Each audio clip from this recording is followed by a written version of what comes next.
दोस्तों, आज की कहानी है बहू पर अत्याचार। चंद्रमुखी घर की छोटी लड़की थी, लेकिन गरीब घर से संबंध रखती थी। कुछ वक्त बाद चंद्रमुखी का पति नौकरी के लिए विदेश चला गया। सास ने चंद्रमुखी का फोन छीन लिया। सास चंद्रमुखी से बहुत बुरा व्यवहार करती थी। सास चंद्रमुखी के पति को चंद्रमुखी की बुराइयां बताती थी। कुछ दिन के बाद चंद्रमुखी प्रेग्नेंट होने का पता चला तो सास ने बेटे से झूठ कहा यह बच्चा चंद्रमुखी किसी आशिक का है। पति अगले दिन बिना बताए गुस्से से वापस अपने स्वदेश आ गया। पर जो ही अपने सगे भाई को पता चला कि लड़के वाले खाते पीते घर के मालूम हो रहे हैं, वह रसोई में दाखिल होने लगी थी कि उसे अपनी बड़ी भाभी की आवाज़ सुनाई दी। तो वह वहीं रुक गई तो देखा तो चंद्रमुखी की बच्ची का कितना अच्छा रिश्ता आया है। छोटी भाभी ने जले दिल के फफोले फोड़ कर कहा, हम तो कहाँ यहाँ गरीब परिवार में फंस गए हैं, जबकि अपनी बहन के लिए कैसा अच्छा घर ढूंढा है। छोटी भाभी के दिल की कड़वी सच्चाई उसकी जुबान पर मौजूद थी। चंद्रमुखी हैरानी से अपने भाभी को देखने लगी। उसे तो कभी इन सब चीज़ों की चाह ना थी। उसके ससुराल वाले अमीर हो, उसको तो हमेशा यह ख्वाहिश थी कि लड़का अच्छा और नेक हो। उसकी माँ ने हमेशा उसके लिए यही प्रार्थना भगवान से करती थी। अगर लड़के का संबंध खाते पीते परिवार से था तो यह तो उसके बहुत ही खुशनसीबी की बात थी। वह चुपचाप रसोई में जाने लगी।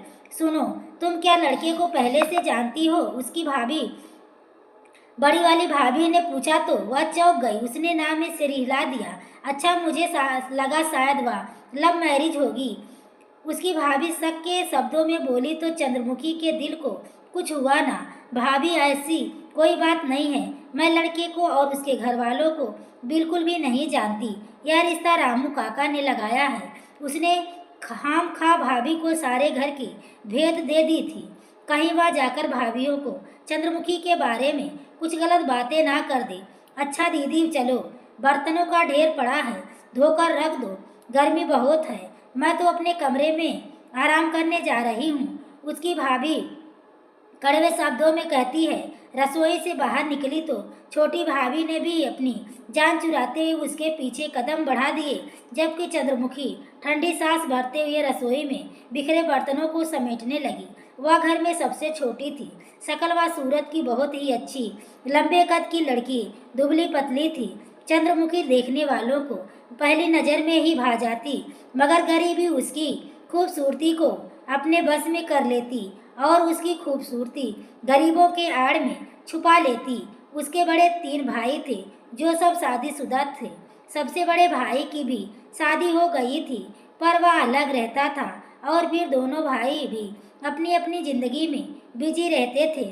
चंद्रमुखी सारा दिन घर के कामों में लगी रहती थी और अपने भाइयों की बच्चे संभालती रहती थी। पापा के मौत के कुछ साल के बाद उसकी माँ भी इस दुनिया से चल बसी थी।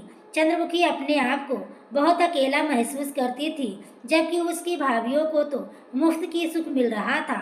वह खुद घर पर राज करती थी, जबकि चंद्रमुखी को सारा दिन काम में उलझा रखती थी। उसका बाप अच्छा कमाता था। उसने अपनी कमाई से ही तीनों बेटियों की शादी धूमधाम से अपने पैसों से की थी, मगर चंद्रमुखी के पास माँ बाप की मौत के बाद उसके निकम्मे बेटे जो बाप की कमाई पर ऐश कर रहे थे, उनको नौकरी ढूंढनी पड़ी। जैसे तैसे उन्हें नौकरी तो मिल गई थी, मगर तनख्वाह बहुत कम थी। छोटे बच्चों के साथ बढ़ती महंगाई में गुजारा करना उन लोगों के लिए बहुत मुश्किल था। समस्याएं बड़ी खराब होती गई। परिवार ने भी मुंह मोड़ लिया था। वैसे भी बाकी रिश्तेदार तो बेटियों की शादी पर ही नाराज हो गए थे, क्योंकि उनकी आओ भगत नहीं की गई थी। उनकी भाभीियों ने तो कहीं पर भी रिश्ता ना देखा था। भाभी की कोई पुरानी सहेली अपने जानने वालों को चंद्रमुखी को दिखाने के लिए ले तो गए। उन लोगों को चंद्रमुखी पसंद आ गई थी। घर बहुत अच्छा था और लोग भी, परिवार भी नेक था। भाइयों ने भी ज़्यादा छानबीन करना अच्छा भी नहीं समझा और बस बहन को विदा करने की ठान ली थी। भाभीियों का बस चलता तो वह ननद को कभी विदा ना होने देती। आखिर घर के सारे काम के साथ उनके बच्चों की काफी हद तक जिम्मेदारी चंद्रमुखी ने संभाल रखी थी और अपने पति के फैसले के सामने उन्होंने अपने आप को चुप कर लिया था। ननद का बोझ सर से उतरेगी तो दोनों कम से कम अपने अपने घर का हिस्सा अलग कर लेंगी। भाभिया चंद्रमुखी से बेहद जलन करती थी। चंद्रमुखी इतने अच्छे घर में ब्याह कर जा रही थी, उसके आने वाली जिंदगी में ऐसे ही सुख लिखे गए थे। वह चेहरा बिगाड़े शादी की तैयारी में बिजी थी। भाभीियों से जो बन पड़ा उन्होंने किया। भाभीियों ने ननद की शादी के लिए कुछ कर्ज उठाया और उसको घर से विदा कर दिया। चंद्रमुखी आंखों में सपना लिए अपने ससुराल आ गई। चंद्रमुखी के ससुराल में सास ससुर के अलावा इसका एक जेठ और एक छोटा देवर भी मौजूद था। चंद्रमुखी फिलहाल घर की इकलौती बहू थी। उसे कभी नहीं मालूम था कि उसकी जेठानी घर में क्यों नहीं मौजूद थी, मगर कुछ दिनों के बाद उसे घर की नौकरानी ने बताया उसकी जेठानी नाराज होकर अपने मायके चली गई थी, बल्कि उसकी सास ने उसे लड़ झगड़ कर घर से निकाल दिया था। चंद्रमुखी अपने काम से काम रखती थी। नौकरानी की ज़्यादा बातें सुनना पसंद नहीं करती थी, फिर भी नौकरानी उसके कानों में ना जाने क्या क्या बातें कर डालने की कोशिश कर रही थी। उसका कहना था कि तुम अपने बाप को बचा कर रखना, तुम्हारी सास एक खतरनाक औरत है। चंद्रमुखी को तो ऐसा कुछ ना लगा था। वह अपनी सास का ख्याल अपनी माँ की तरह रखती थी, जबकि उसके पति का व्यवहार भी उसके साथ बहुत ही अच्छा था। ससुर अपने काम से काम रखते थे और अपनी ही दुनिया में टीवी अखबारों में मगन रहते थे। उसका छोटा देवर अभी पढ़ रहा था, जबकि जेठ नौकरी पर चला जाता था। रात को ही घर लौटा था। सास ने सारे घर का काम चंद्रमुखी पर डाल दिया था। घर में बिजी साफ सफाई करने के लिए नौकरानी भी आती थी। उसका पति शादी के 3 महीने के बाद ही विदेश चला गया था नौकरी के लिए। पति के जाने के बाद चंद्रमुखी के सास के असली रूप का पता चला। ससुराल के माहौल का एहसास हुआ। पति के सामने उसकी सास उसका बहुत ही ख्याल रखती थी, मगर अब उसने सफाई वाली नौकरानी को भी घर से निकाल दिया था और सफाई का काम भी चंद्रमुखी पर डाल दिया था। चंद्रमुखी को ऐसे भी काम करने की आदत थी और घर में भाभीियों के बच्चे को संभाला करती थी, मगर यहाँ काम करने पर उसकी सास 100 तरह की नुक्स निकालती थी और उसको ढेर सारी बातें भी सुनाती थी। चंद्रमुखी ने तो चुप्पी साध ली थी। वह क्या करती, सास के सामने जवाब नहीं देती थी। उसकी सास तेज तर्रार औरत थी, जबकि चंद्रमुखी अगर अपनी सफाई में कुछ कहती तो वह आगे से और ज़्यादा 100 बातें और नुक्स निकाल देती थी। चंद्रमुखी को कोई जवाब ना बन पड़ता। उसकी सास ने उस पर जुल्म और सितम करना शुरू कर दिया था। चंद्रमुखी को खाना भी खाने ना देती और अपनी मर्जी से सब्जी उसकी प्लेट में निकाल कर देती थी, जो बहुत ही कम होता था। उसका पेट भी ना भरता था।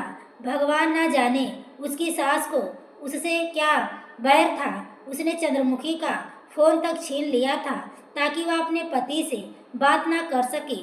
जब से उसका पति बाहर विदेश गया था, चंद्रमुखी की एक बार भी अपने पति से बात ना होने पाए थी। फिलहाल उसके पति का फोन उसकी माँ के पास जरूर आया करता था, मगर वह अपनी पत्नी से बात करना पसंद ना करता और माँ की बातें सुनकर ही फोन बंद कर दिया करता था। चंद्रमुखी ने कई बार अपनी सास को अपने पति से उसकी बुराई करते सुना था। वह हैरान थी, यह सब तो उसने किया भी ना था जो उसकी सास ने बढ़ा चढ़ाकर उसके पति को बताया था। वह अपनी सफाई में बहुत कुछ अपने पति को कहना चाहती थी, मगर उसे अपने पति से बात करने का मौका ही नहीं मिला था। उसके साथ खुद बातचीत करके फोन बंद करके रख देती थी, जबकि चंद्रमुखी उसकी शक्ल देखते ही रह जाती थी। चंद्रमुखी ने 2-3 बार कहा भी उसे अपने पति से बात करनी है और ढीठ बनकर अपनी सास के पास बैठी रहती, मगर तब भी उसने चंद्रमुखी की बात उसके पति से ना करवाई। ससुराल वाले चंद्रमुखी के सारी दिन रात अपनी सेवा करवाते, लेकिन चंद्रमुखी को इससे कोई समस्या नहीं था। उसकी सास इतना सब करने के बाद भी उसे हर बात में झगड़ती रहती थी और उसके पति के भेजे गए सारे पैसे अपने हाथ में रख लेती थी, जबकि पहले महीने पति ने उसके लिए अलग से पैसे भिजवाए थे। उसकी सास का कहना था, जब खाना पानी घर से हो रहा है तो उसको अलग से पैसों की क्या ज़रूरत है। चंद्रमुखी को वैसे भी पैसों की कोई गरज ना थी। उसे तो उसकी सास के जुल्मों सितम के तकलीफ दे रखा था। ससुराल में कोई भी उसके तरफ से ना बोलता था, बल्कि उसका ससुर उसके सास का कहना मानने के लिए चंद्रमुखी को कहता था।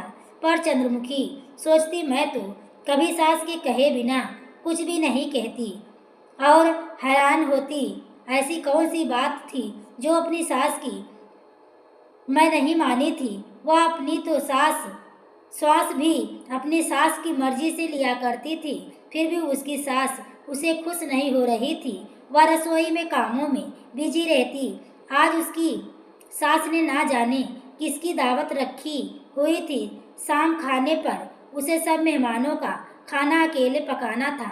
वह दिन से ही अपने सास के बताए हुए कामों और खाने की तैयारी कर रही थी।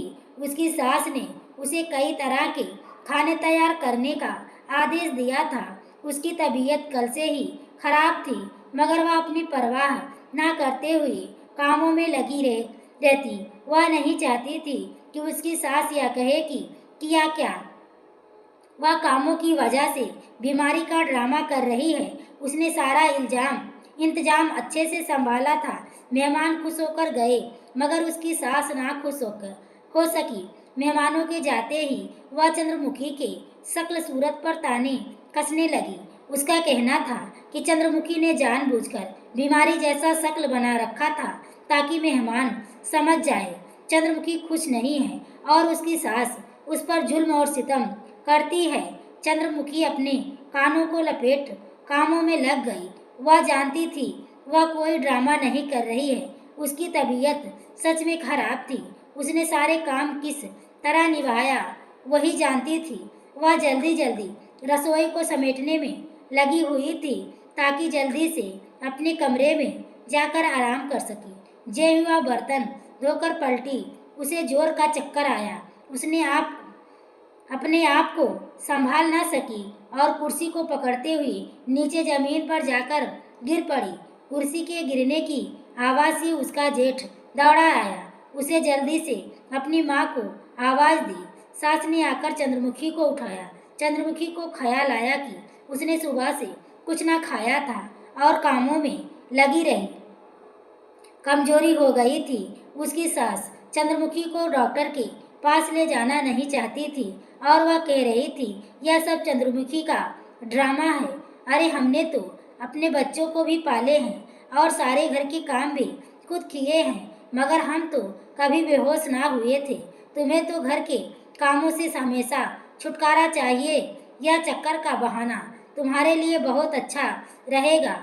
बड़ी चिढ़ती हुई बोली थी। चंद्रमुखी अपनी सास का चेहरा देखती रह गई थी। वह बड़ी मुश्किल से उठकर अपने कमरे की तरफ बढ़ी, मगर जेठ ने सास से कहा, उसको डॉक्टर को दिखा दो, उसकी तबीयत सच में खराब है। चंद्रमुखी की सास ने चौंक कर अपने बेटे की तरफ देखा था, जो अपने छोटे भाई की पत्नी की तरफदारी कर बैठा था। वह अपनी पत्नी की भी ऐसे ही साइड लेता था। तभी तो उसने अपनी बड़ी बहू का नामो निशान इस घर से मिटाया था। वह चंद्रमुखी को लेकर डॉक्टर के पास गई और डॉक्टर ने जो खबर चंद्रमुखी को सुनाई थी, उसे सुनकर तो सास की रातों की नींद ही उड़ गई थी। चंद्रमुखी तो खुशी के माहौल में गुम हो गई थी। यह खबर उसके लिए ताज़ा हवा का झोंका साबित हुआ था। वह जो हर वक्त अपनी सास की जली कटी बातें सुनकर दिल दुखाया करती थी, अब वह अपनी सास की बातों के बारे में सोच रही थी। उसे पूरा यकीन था यह खबर सुनकर उसका पति भी जरूर वापस आएगा उसके पति को गए 5 महीने हो गए थे, जबकि उसका 5वां महीना था। उसे मालूम ही ना हुआ। वह पिछले 5 महीने से प्रेग्नेंट थी। घर के कामों में बिजी होकर उसने अपना बिल्कुल ख्याल नहीं रखा था। डॉक्टर ने उसे दवाइयों की के साथ ढेर सारे परहेज लिख कर दिए थे। उसे अपना बहुत सारा ख्याल रखना है। वह रसोई के मामूली कामों में बिजी थी। तभी दरवाजे पर आहट महसूस हुई तो उसने पलट कर देखा और दरवाजे पर खड़े अपने जेठ को देखकर चौंक गई। जेठ से पूछने लगी, आपको कोई काम था? उसे लगा शायद उसका जेठ रसोई में कोई चीज लेने के लिए आया था। चंद्रमुखी, मुझे तुमसे बात करनी है। तुम्हारी तबीयत अब कैसी है? अब ठीक हो ना? उसने धीमे शब्दों में जवाब दिया। वह कुर्सी घसीट कर वहीं बैठ गया। मुझे असल में तुमसे जरूरी बात करनी है, वह हिचकते हुए बोला तो चंद्रमुखी का दिल धड़क उठा। ऐसे ही छोटी छोटी बातों पर डर जाया करती थी। ना जाने अब क्या बात थी जी, कहिए। उसने अपना काम रोक दिया और जेठ की तरफ ध्यान दिए। जेठ ने बोलना शुरू किया, मेरी माँ ने मेरी पत्नी के साथ बहुत गलत व्यवहार किया था। मैंने भी अपनी माँ का ही साथ दिया था, क्योंकि मैं नहीं जानता था कि उसके साथ इतना बड़ा जुल्म करती है और मुझसे झूठ बोलती है। माँ के कहने पर आकर मैंने उसे घर से निकाल दिया था। वह मेरा बच्चा भी अपने साथ लेकर चली गई थी। मुझे अपना बच्चा बहुत याद आता है। मैं जानता हूँ कि तुम उसे मनाने में मेरी मदद करोगी। मैं 2-3 बार उसके घर मनाने गया था, मगर वह मेरी कोई भी बात सुनने को तैयार नहीं और ना ही मेरे साथ आने को तैयार है। अगर मैं तुम्हें उसके घर ले चलूँ तो तुम एक बार जाकर उससे बात करो। देखो, मेरी बहन और माँ दोनों ही नहीं चाहती हैं कि मैं उसे दोबारा इस घर में ले आऊँ, जबकि मैं अपने बच्चों के लिए उसे अपने दिल में फिर से बसाना चाहता हूँ। मैं उसे छोड़ना नहीं चाहता। मैं आपका साथ देने के लिए जरूर कोशिश करूँगी। वह जैसे ही बोली, उसने सास को दरवाजे पर खड़े पाया। सास उन दोनों को घूर रही थी। चंद्रमुखी का दिल धड़क गया था। उसके जेठ ने भी उसकी नज़रों को भांप लिया था। अपनी माँ को खड़े देखकर उठकर चुपचाप चला गया। सास जल्दी ही अंदर दाखिल हुई। तुम मेरे बेटे से क्या बात कर रही थी? उसने गरजती आवाज में पूछा था। कुछ नहीं, बस वह मेरी तबीयत पूछ रहे थे। उसे याद था जेठ ने अभी माँ को कुछ भी बताने से मना किया था। अच्छा, इतनी देर लगा और कुर्सी पर तुम्हारे पास आराम से बैठ कर वह तुम्हारी तबीयत के बारे में पूछ रहा था। ऐसे भी तुमको कौन सी इतनी भयानक बीमारी हो गई है जो उसका डिटेल बताने बैठी थी? वह सास का चीखता हुआ शब्द जुबान से अच्छे से समझ गई थी, पर जब उसने कोई गुनाह ही नहीं किया था तो वह क्यों डरती? उसने अपनी सास की बात का कोई जवाब नहीं दिया और चुपचाप उसने बाकी काम निपटाने लगी खड़ी हो गई। सास बड़बड़ा रही, वह मेरे बेटे को मेरे खिलाफ करने चली है। उसको तो मैं ऐसा मजा चखाऊंगी कि सारी जिंदगी याद रखेगी। चंद्रमुखी के सास के दिल में तो पहले ही उसके खिलाफ बहुत सारे कड़वे बातें भरे हुई थी। अब तो उसको और भी मौका मिल गया था। उसने अपने बड़े बेटे के साथ बातें करते देखा था तो उसका पारा हाई हो गया था। वह जल भुनकर राख हो गई थी। उसे इस बात का डर था कहीं बेटों को उसे गलत व्यवहार के बारे में मालूम ना हो जाए जो वह बहू के साथ करती थी। अपने बेटे की पत्नी को गलत गलत इल्जाम लगाकर अपने बेटे के दिमाग में भरकर अपने बड़े बेटे को उसके पत्नी के खिलाफ भड़काया था और उसने घर से निकलवाया था, क्योंकि उसके बेटे का झुकाव अपनी पत्नी के तरफ होता जा रहा था। वह भला अपने बेटे को अपने हाथ से कैसे जाने देती। चंद्रमुखी के पति का फोन आया तो वह भी जल्दी जाकर सास के पास बैठ गए। उसके चेहरे पर मुस्कुराहट फैली हुई थी। वह नहीं जानती थी अपने पति को यह खबर कैसे सुनाएगी। उसे बहुत शर्म आ रही थी। बात भी सास के सामने ही करनी पड़ेगी। उसका शर्म से चेहरा सूख कर लाल हो गया था। माँ जी, मेरी भी बात करवा दीजिए ना।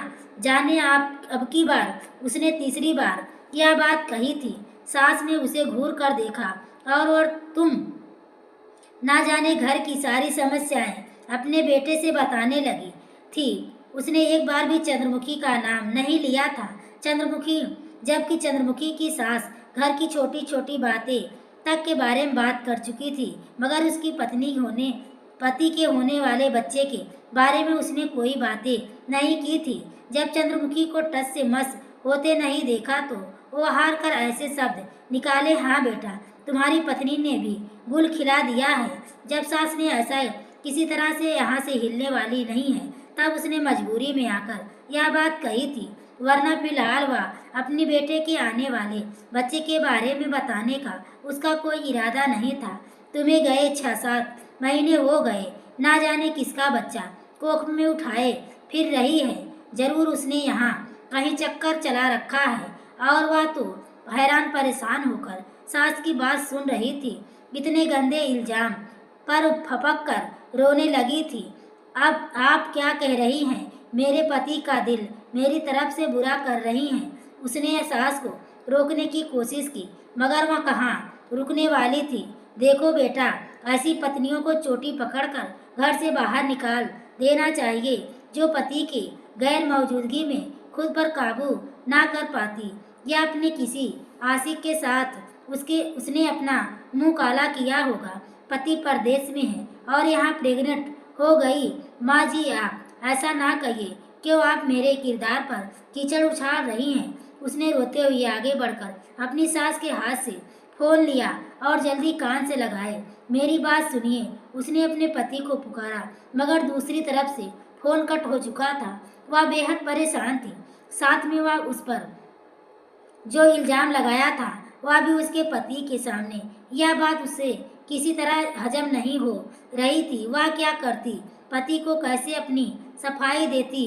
अब उसको तो इतनी बेचैनी ने घेर लिया था। उसका दिल चाहता था कि उड़कर अपने पति के पास जाए और उसे साफ साफ बताए कि उसकी कोख में पलने वाला बच्चा किसी और का नहीं, बल्कि उसके अपने ही पति का था। उसने पति के साथ कोई भी बेवफाई नहीं की। वह काम करते हुए सर पकड़कर रसोई में बैठ गई थी। कभी कभी उसका जेठ उसके पास चला आया। सुनो, तुम मेरे साथ चलो। आज अपनी पत्नी उपासना से बात करना चाहता हूँ। मैं अपने बच्चों की याद में तड़प रहा हूँ। उसने सर उठाकर जेठ का चेहरा देखा। उसकी परेशानी भरा चेहरा देखकर कह ना सकी और उसकी मदद करने को जल्दी तैयार हो गई। वह तो खुद परेशानी में थी। वह जानती थी कि कुछ साल में उसके साथ भी वही सब होने वाला था, लेकिन वह अपने बारे में कुछ ज़्यादा ही चिंतित थी, क्योंकि पता था जेठानी का तो उसका मायका था तो वहाँ पर रह रही थी, पर उसकी तो अपने मायके का भी आशा नहीं था। उसके भाई भाभी ने भी कभी पलटकर उसका हालचाल भी ना लिया था। जो उसकी जेठानी के साथ हुआ था, वह अपनी जेठ की मदद ना करेगी तो उसकी सास उसे जरूर वह अपनी पहली बहू को कि इस घर में बर्दाश्त नहीं कर सकती थी, मगर फिर भी वह मदद करने को तैयार थी। उसके पास कोई मदद करने के लिए आया और वह भी अपने उसके पति का सगा भाई, उसकी मदद क्यों ना करती। उसने जल्दी जल्दी घर का सारा काम कर लिया और एक अच्छी सी साड़ी पहनकर जेठ के साथ चलने को तैयार हो गई थी। तुम माँ को बिल्कुल मत बताना, पहले बात करके देखते हैं, जो भी होगा वह देखा जाएगा। बाद में माँ ने को सारी बातें बता देंगे। उसके जेठ ने उसे सख्ती से मना किया तो उसने हाँ में सर हिला दिया। यह बात पहले ही जानती थी। अभी माँ को वह कानों कान खबर नहीं होने देगी, इसलिए वह सास को बताए बिना अपने जेठ के साथ घर से निकल गई। उसे जाने आने में बड़ी मुश्किल से आधा घंटा लगा होगा। वह बड़ी जल्दीबाजी में गई थी और जल्दीबाजी में ही वापस लौटी थी। वह अपनी जेठानी के पास भी जरा देर नहीं बैठी थी। यह देखकर हैरान थी कि उसकी जेठानी भी उसके तरह कम उम्र की थी। चंद्रमुखी से कुछ साल ही बड़ी होगी, जो उसने मायके में रहने का पर मजबूर थी और परेशान थी, क्योंकि उसका घर उजाड़ने वाली उसकी सास का ही हाथ था। वह दोबारा उस घर में नहीं जाना चाहती थी, क्योंकि उसकी सास उसके ऊपर जो इल्जाम लगाए थे वह उसे किसी तरह बर्दाश्त न था। चंद्रमुखी ने अपनी कहानी सुनाकर अपनी जेठानी को मनाने की कोशिश की। वह मनाती हुई दिखाई दे रही थी, जबकि जेठ भी अपने किए पर शर्मिंदा था। उसने भी अपनी पत्नी से माफी मांगी। चंद्रमुखी की वजह से लोगों ने चंद्रमुखी के जेठ को अंदर दाखिल होने दिया था, वरना वह तो उसे दरवाजे से ही चला कर देती। उसने बच्चों से लिपट कर रो दिया था। जेठ की पत्नी उपासना ने अपने पति को रोते हुए देखा। उसका दिल पिघल गया था। पति का इतना कसूर न था जितना कसूर उसकी सास का। उसने ही अपने पति को इसके खिलाफ भड़काया था, मगर उसके पति को उसका साथ देना चाहिए था। अब मामला सुलझा हुआ दिखाई दे रहा था और जल्दी से वहां से वापस आए। उसको मालूम था घर में उसकी सास उसका रास्ता देख रही होगी और अब वह ना जाने उसके ऊपर क्या इल्जाम लगाएगी। जो ही घर में दाखिल हुई, उसे अपने पति का यात्रा वाली बैग दिखाई दी। वह हैरान होते हुए आगे बढ़ी। सामने ही आंगन में अपने पति को देखकर उसे बहुत खुशी हुई और हैरानी भी। मुस्कुराते हुए उसकी तरफ बढ़ी, मगर उसने उसे हाथ के सहारे से वहीं रोक दिया। उसका जेठ अपनी बीवी बच्चों के साथ अंदर दाखिल हुआ। पत्नी को अपने भाई के साथ बाहर से आता देखकर गुस्से में आ गया था। तुझे शर्म नहीं आई मेरे सगे भाई के साथ रंग रलियां मनाते हुए? ऐसा सुनकर चंद्रमुखी सन्न रह गई। आप क्या कह रहे हैं? वह अपने पति के पीछे अपनी सास को खड़े देखकर समझ गई थी, जरूर उसकी सास ने ही कोई न कोई नई खिचड़ी पकाई होगी, उसके कान में डाला होगा। उसकी सास तो वैसे भी मौका चाहती थी उसे उसके पति के नज़रों में गिराने की। मुझे नहीं मालूम था तुम अपने किसी आशिक के बजाय मेरे ही सगे भाई का बच्चा अपनी कोख में लेकर फिर रही हो। बेशर्म, बेहया, तुझे शर्म नहीं आई? उसका पति उसकी तरफ बढ़ा और उसके मुंह पर एक खींचकर थप्पड़ दे मारा। जब वह इस हमले के लिए बिल्कुल भी तैयार ना थी, फिलहाल जमीन पर जा गिरी। जेठ ने आगे बढ़कर अपने भाई को पकड़ा, उसे बहुत बातें सुनाई और उसे रोकना चाहा। वह शायद उसको और ज़्यादा मारता। या क्या कह रहा है? तुम्हें कुछ एहसास भी है? तुम क्या कह रहा है? तू अभी के अभी बहू के पीछे से हट जा। तुझे शर्म नहीं आई अपने ही भाई पर इल्जाम लगाते हुए? उसको मैंने ही कहा था तुम मेरे साथ चलो, क्योंकि मुझे अपनी बीवी को मनाना था और घर पर लाना था। लेकिन चंद्रमुखी के पति के तो आंखों पर माफ कर प्यार का भूत सवार था। अपने सगे भाई की बात पर विश्वास नहीं हुआ। चंद्रमुखी के जेठ ने चंद्रमुखी के पति को थप्पड़ दे मारा। मुंह पर हाथ रखकर हैरान नजरों से भाई को ताकने लगा। मैं ना कहती थी यह लड़की हमारे घर में आग लगाएगी। उसने दो भाइयों को अपने आमने सामने लाकर खड़ा कर दिया और आपस में लड़ा दिया। अरे मैं तो कहती हूँ, पति के विदेश जाने के बाद क्या आपने जवानी पर काबू ना कर पाई? उसने अपनी ही जेठ के साथ मुंह काला किया। सास कहने में क्यों पीछे रहती और ज़्यादा आग लगाने वाला काम किया।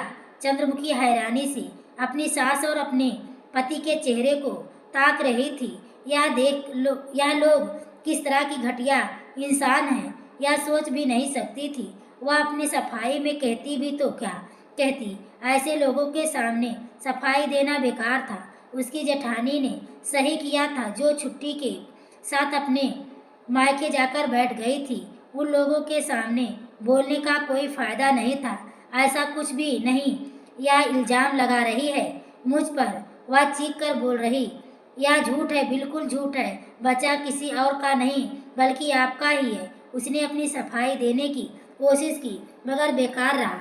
उसके पति ने अपनी कोई बात नहीं सुनी, उसे बाजू से पकड़कर घसीटता हुआ ले गया और घर से बाहर ले जाकर दरवाज़ा बंद कर दिया। वह जाती तो कहाँ जाती? उसके भाई को तो वैसे भी अलग अलग हो गए थे। उन्होंने पापा का घर बेचकर ना जाने कहाँ घर खरीदा था उसे तो पता भी नहीं था। उसके भाइयों ने जो उसे शादी के बाद कभी पूछा ही नहीं था, वह नए घर में भी एक बार भी नहीं बुलाया था। ऐसे में वह किधर जाती? वह गली में खड़ी आंसू बहा रही थी। उसके पाँव में चप्पल भी ना थी। घर से निकलते हुए चप्पल लान में ही गिर गए थे। तभी दरवाजा खुला तो उसे उम्मीद हुई कि शायद उसके पति को एहसास हो गया हो, वह उसे वापस ले आया था। मगर उसका जेठ दरवाजे पर मौजूद हुआ। वह कहाँ जाएगी? उसने नजर चुराते हुए पूछा तो चंद्रमुखी के आंखों से और ज्यादा आंसू गिरने लगा। मेरे भाई के घर का पता मालूम नहीं है, आप मुझे किसी तरह वहां तक पहुंचा दें, उसने कांपती हुई आवाज में कहा तो उसका जेठ उसे अपनी पत्नी के मायके पहुंचा आए। अब कुछ साल यहाँ रहो, मैं अलग घर का इंतजाम करता हूँ। मैं उपासना को भी अलग घर में लेकर रहूँगा और आप भी हमारे साथ भी चलना। चंद्रमुखी अपने जेठ का धन्यवाद करते नहीं थकी, मगर उसे शर्मिंदगी महसूस हो रही थी। भला अपनी जेठानी के मायके वह कैसे रह पाते? चंद्रमुखी ने एक खूबसूरत सेहतमंद बच्चों का जन्म दिया। शादी के बाद या पहले खुशी थी जो उसे मिलनी थी। अब अपने बेटे को देखकर वह मुस्कुराई थी, मगर उसे अपनी सास की जुल्म याद आता तो उसकी मुस्कुराहट सिमट जाती। उसका बच्चा बिन बाप के पलेगा, यह सोचकर उसका दिल काट कर रह जाता। वह अपने जेठ और जेठानी के साथ रह रही थी। जेठानी उसको बहुत चाहती थी। चंद्रमुखी की वजह से उसका उजड़ा हुआ घर आबाद हुआ था और दोनों पति पत्नी एक हो गए थे। जेठ ने नया घर लेने के पहले ही दिल से चंद्रमुखी के सर पर हाथ रखा था। आज से तुम मेरे भाई की पत्नी नहीं, बल्कि मेरी बहन की हैसियत से मेरे घर में रहोगी। मेरी सगी बहन ने मेरा घर बसाने में इतना साथ ना दिया जितना तुमने दिया। जेठ जेठानी चंद्रमुखी का बहुत ख्याल रखा, मगर अपने पति की जुल्म और बेरहमी याद करके तड़प जाती थी। उसने कितना बड़ा इल्जाम लगाकर उसको घर से निकाला था। अब जबकि वह अभी भी अपने जेठ के घर में रह रही थी, ऐसे में उसका शक यकीन में बदल गया था। वह चाहती थी उसका बच्चा भी बिन बाप के ना पले, क्योंकि अपने पिता के मरने के बाद उसने खुद बहुत सी तकलीफें उठाई थी। अगर चंद्रमुखी के माँ बाप जिंदा होते तो चंद्रमुखी के साथ ऐसा व्यवहार करने की किसी की हिम्मत ना होती। उसने भगवान से बहुत सारी प्रार्थनाएं कर डाली थी। चंद्रमुखी रात दिन पूजा करने में बिजी रहती। अब उसका बच्चा 5 महीने का हो चुका था। वही उसके जीने का सहारा था। वह सोचती थी कि बच्चा तो थोड़ा और बड़ा हो जाए तो कोई ना कोई नौकरी ढूंढ लेगी, मगर अब वह कब तक जेठ के ऊपर बोझ बनकर बैठी रहेगी? उनकी अपनी औलाद थी, ऐसे में खर्च उठाना उनके लिए बहुत ही मुश्किल था। एक दिन वह सुबह सुबह पूजा कर रही थी। जैसे ही फ्री हुई, दरवाजे पर किसी के आने की आहट। उसकी जेठानी ने आगे बढ़कर दरवाजा खोला, उसे आवाज देने लगी। ना जाने इस टाइम कौन मिलने चला आया। वह हैरान होती हुई कमरे से बाहर निकली तो सामने खड़े पति को देखकर हैरान रह गई। वह जल्दी उसके पास आया, उससे माफी मांगने लगा तो अपने कानों पर यकीन ही नहीं आ रहा था। मुझे माफ कर दो, माँ ने मुझे सब सच बता दिया है। उन्होंने तुम पर कितना बड़ा इल्जाम लगाया। मेरी आंखों में तो माँ की मोह की पट्टी बंधी थी। मुझे अब नहीं मालूम था माँ इतना बड़ा झूठ बोलेगी और जानबूझकर मेरा बसा बसाया घर उजाड़ देगी। उसने भाभी के साथ भी यही सब किया था, मगर मैं हमेशा भाई और भाभी को ही गलत ठहरा रहा था और कभी भी अपनी माँ के बारे में गलत ना सोचा। अब उनको पैरालाइज अटैक पड़ गया है। अब उनकी सेवा करने के लिए कोई मौजूद नहीं। वैसे भी उन्हें याद आया चंद्रमुखी उनकी किस तरह सेवा करती थी। मैंने तुम पर बहुत घटिया इल्जाम लगाए, माफ़ी के काबिल तो नहीं हूँ, फिर भी मुझे माफ़ कर दो। चंद्रमुखी की आंखों में आंसू भर आए। यकीन से अपने पति को देख रही थी। उसे यकीन नहीं हो रहा था यह सच बात थी और उसके सास ने खुद ही अपने जुर्म को कबूल कर लिया था। चंद्रमुखी रोज अपने पति को याद करती रहती तो वह खुद चलकर उससे मिलने आया था और उसने उससे माफ़ी भी मांग रहा था, तो वह अपने पति को कैसे ना माफ़ करती। उसने जल्दी ही माफ़ कर दिया। चंद्रमुखी अपने बेटे को उठाकर अपने पति को दिया। बेटे के सर पर हाथ रखकर चूमने लगा। चंद्रमुखी का अब सारा गुस्सा तो 2 मिनट में खत्म हो चुका था, एक पल में भी दूर हो गया था। वह अपने पति के साथ घर चली आई थी। सास की सेवा तो पहले ही करती थी, वह उसकी सास से कैसे इनकार करती। आखिर भगवान ने उसके लिए इतनी आसानी से पति में उसके प्रति सद्बुद्धि दी, उसे भी भगवान के आशीर्वाद का ख्याल रखना चाहिए था। दोस्तों, कहानी आपको कैसी लगी कमेंट करके ज़रूर बताइएगा। कहानी पसंद आई हो तो प्लीज़ वीडियो को लाइक और शेयर करें। चैनल पर पहली बार आए हो तो चैनल को सब्सक्राइब करें। आगे के नोटिफिकेशन के लिए बेल आइकन को ज़रूर प्रेस करें। पूरी वीडियो देखने के लिए आपको तहे दिल से धन्यवाद।